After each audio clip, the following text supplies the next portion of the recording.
Hier, je vous ai parlé de connexion à la nature, alors que j'étais moi-même en pleine nature. Me voici à la maison et je profite d'un peu de temps devant moi pour aller un peu plus loin dans les informations que j'ai transmises hier.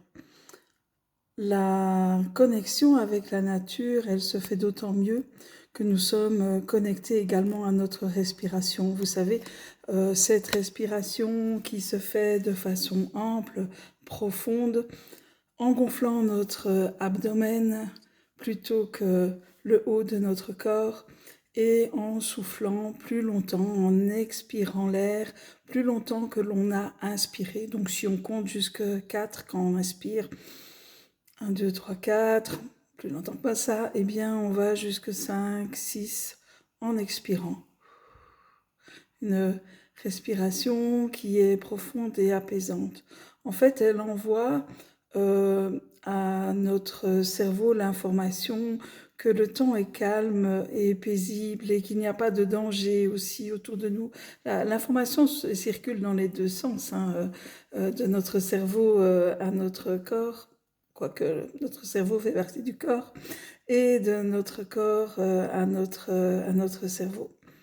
Donc c'est une première manière de l'apaiser. L'autre façon d'être dans un moment conscient en relation avec la nature pour encore mieux apaiser notre cerveau, c'est en alliant ces respirations-là aussi utiliser nos sens.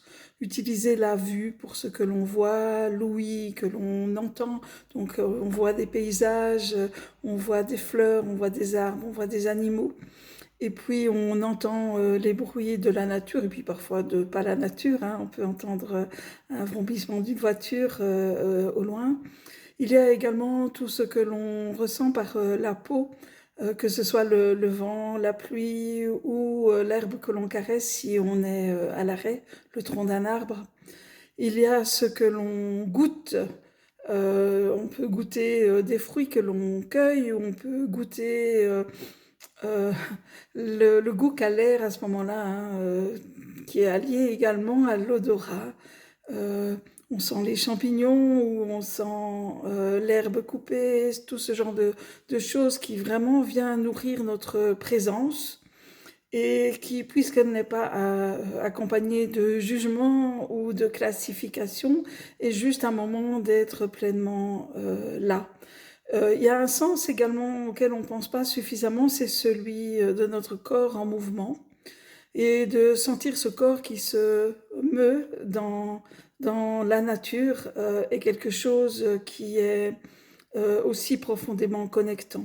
Et si vous n'êtes pas en train de bouger, mais rappelez-vous quand vous étiez enfant, que vous vous couchiez dans l'herbe pour regarder les nuages passer dans le ciel, c'est aussi un moment d'intense connexion qui est un moment, je le rappelle, d'apaisement parce que nous avons besoin, avec la vie que nous menons à courir partout, à être surstimulés de toutes sortes de bruits, de radio, de télé, de podcasts aussi incessants, eh bien, nous avons besoin de prendre le temps.